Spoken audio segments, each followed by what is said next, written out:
Here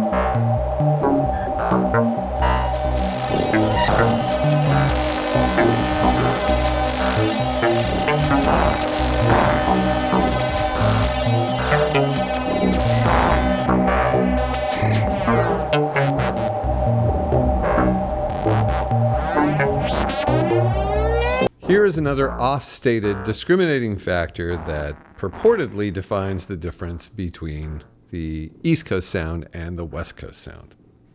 It's often stated that Buchlas are really only for abstract music, and I would say, as a person who works at Buchla, that's not what most people are using them for today. At least our newer customers are not headed in that direction. So it is, however, a valid point in the sense that Don Buchla's vision for his instrument was that it was the realization of the ultimate compositional tool for the 20th century electronic music composer. And that's absolutely true. He really did focus it towards abstract music. That was his goal. That's true.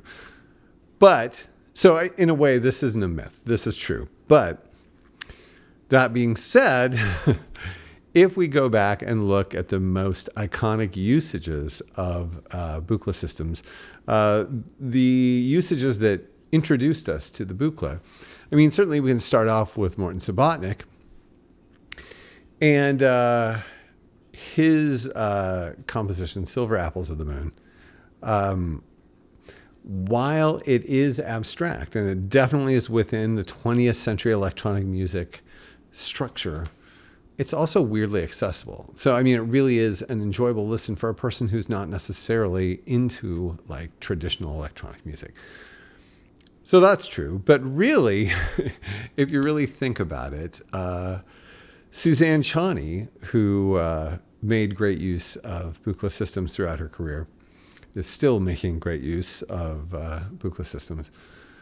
Her compositions, her various efforts are some of the most heard Buchla applications ever. Like, for example, the Coca-Cola pouring sound that millions and millions of people heard that. It may be the single most heard Buchla recording ever made, which is, again, and Suzanne Chani is not an abstract composer. She composes within a more traditional style, although the style, her various genre pursuits are different. But yeah, and then there's Steve Horlick, who, and you probably don't even realize this. You may not realize this, that Reading Rainbow, the Reading Rainbow theme, the synthesizer in that is Steve Horlick playing his Buchla 200. So another extremely well-recognized piece of music that's featuring a Buchla that is not even remotely abstract. So I just want to say, like anything, there are examples that sort of disprove the assertions.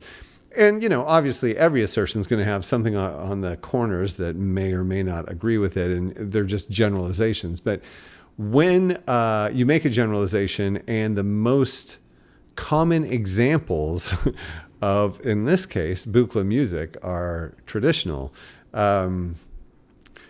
it's another thing that doesn't really distinguish itself from the Moog history and the Moog application.